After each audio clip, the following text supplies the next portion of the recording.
Luzon, Visayas at Mindanao, pati sa abroad at ibang bansa, sa lahat ng mga subscriber, follower at sharer at commentator, sa inyong lahat mga ka-farmers. Share ko lang po sa inyo ang mga harvest natin araw-araw na mga gulay, tulad na lang ng talong at saka kamatis, then bell pepper. So araw-araw tayo nagpitas mga ka-farmers ng mga talong dahil sa mga order natin, no? So ang ginagawa namin, pakunti-kunti lang, nag-harvest ng mga 4 lang na linya kasi sobrang mura ron ngayon ang mga kamatis dito sa amin, tag 10 pesos lang ang per kilo. Tapos yung talong lang ang medyo maayos ng konti kasi nasa 60 hanggang 70 po ang bawat kilo.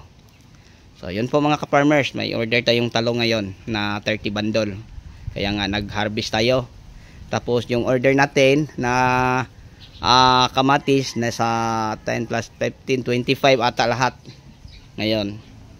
So meron nang nailabas doon na 10.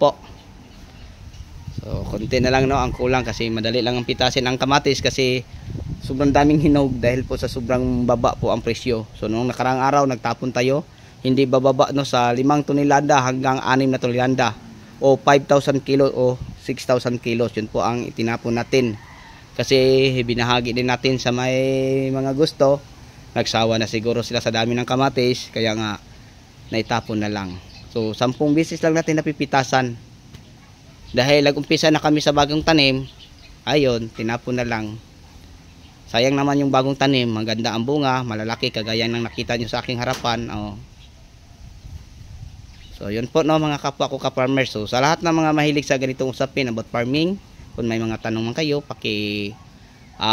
lagay na lang po sa ating chat box session para mabigyan din natin ng kasagutan ang inyong mga tanong.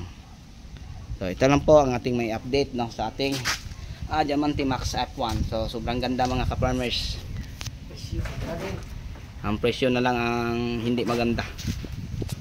Ayan. Okay, so sa inyong lahat hanggang dito na lang po. Maraming salamat. Bye bye.